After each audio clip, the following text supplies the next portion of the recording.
All right. Welcome back. Welcome back to your group and your class with yours truly, the counselor, Mr. James Horton. It's some more and some more. We're going to be addressing some more wake-up calls and, wake-up tests relating to what I believe as your counselor is some things that we need to learn. I'm also going to be addressing some things overall that I believe God, who I believe in, a high power greater than myself, wants us to learn in this particular life test that we're going on, this particular subject that's not just affecting one area, not just affecting one neighborhood, one state, or one country, but all the way around the world. We are dealing with traumatic, devastating thing, life-threatening even situation. So, this topic of this paper is called God's will versus our own self-will. God's will versus our own self-will. I believe that our self-will has gone way out of line. We've gone left. We've switched lanes. We've gone from one lane to another without ever putting our blinker on. And I think it's time to straighten up and get in that one lane, all of us to get in that one lane, that one direction, which includes all kind of things, all kind of judgmental things, things that make us look at ourselves as though we're better than others, things that make us feel because we have somewhere to live that we're better than others, things that tell us because we're not addicted to some substance or some other something that we're better than other people.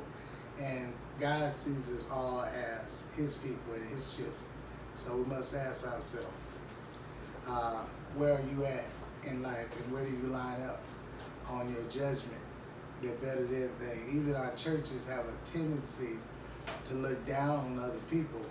And if you're not dressing like they're dressing, or you're not being able to pay tithes like someone else, many times we turn our nose up as though we're better.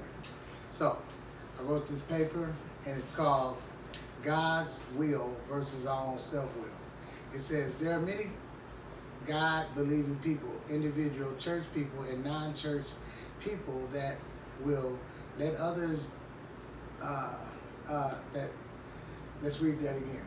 There are many God-believing people, individuals, church people, and non-church people that will tell others that they have always lived by and obeyed the will of God whenever they've had to make any major decisions in their lifetime.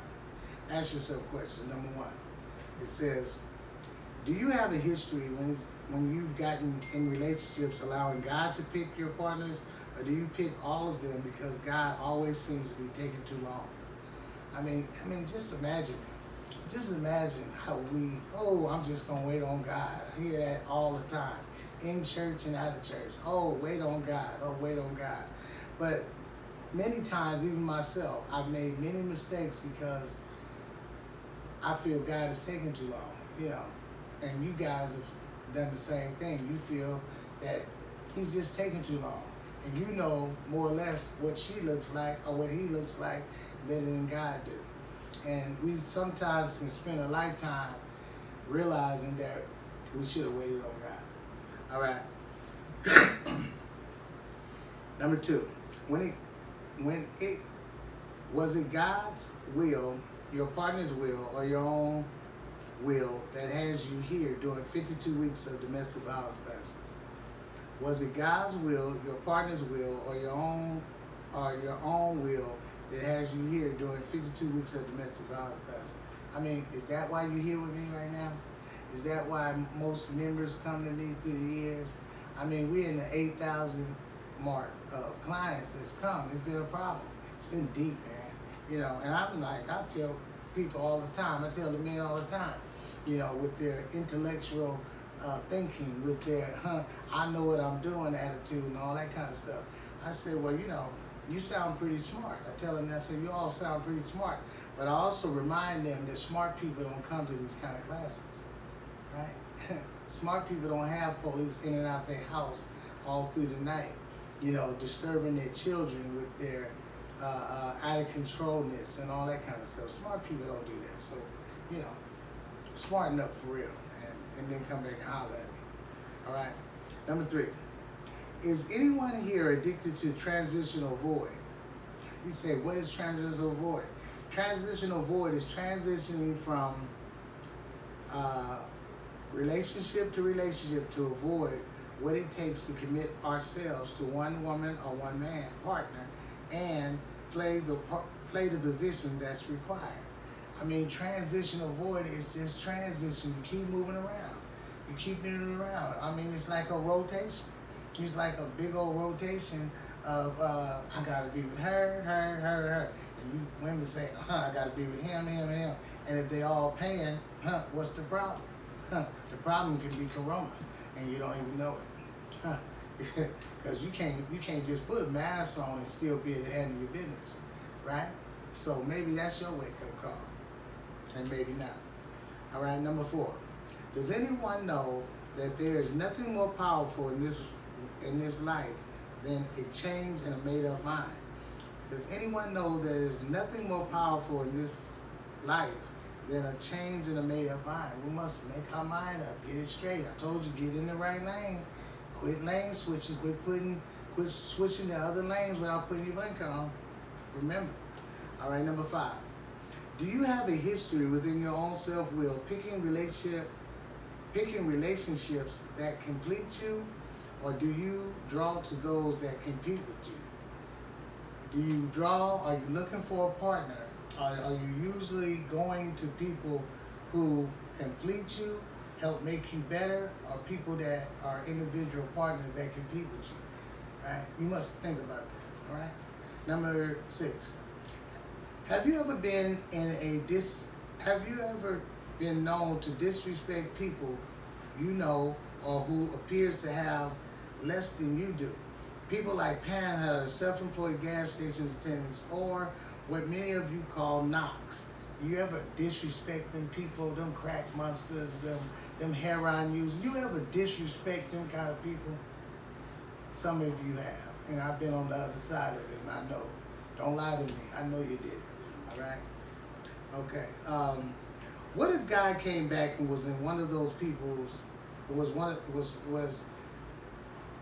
of those people standing at the gas station? Would you try to make amends and change your attitude? What if, like God, God didn't have bling bling on. He didn't have all the jewelry. He didn't have all the. I mean, what if he came back and it was just standing there, huh? Would you want to change your attitude if you disrespected them because you thought he was a knock? I mean, okay, number 8. What if God came back and he was in the woman's body with you? The woman's body that you start beating up. Would you start treating her better? Number 9 says, what if Jesus came back and he chose to jump inside the body of the woman or man you got into it with? How hard would you work to ask for forgiveness? How hard would you work? You probably would work real hard. It's like you don't know. Sometimes they say we are entertaining angels and don't even know it. Sometimes we spitting on people that don't even know who we're spitting on. Sometimes someone could be in disguise. They could be the person that can change your life. They could be the person that can change your fortune in life, and your course in life. But yet, you don't know when you're tested. Everybody thinks they got the answer to the day of the test. So I just thought I would kick this video off for you. And remember, never put a question mark where God has put a period. Take care of yourself. Look out for yourself. Take care of your children. Wash your hands. And respect this thing that's out, because it's a God call, not a self-will call. All right. Thank you for attending my group. Yours truly, the counselor, Mr. James Hoyer.